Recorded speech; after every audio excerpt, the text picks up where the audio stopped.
कमलायतलोचन लोकपते विजयी भव वेङ्कटशैलपते सचतुर्मुख षण्मुख पञ्चमुख प्रमुखाखिल दैवतमौलिमणे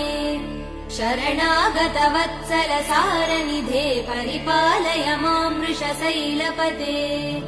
अतिवेलतया तव दुर्विषहैयनुवेल कृतैरपराध सदैः हरितं त्वरितं वृषशैलपते परया कृपया परिपाहि हरे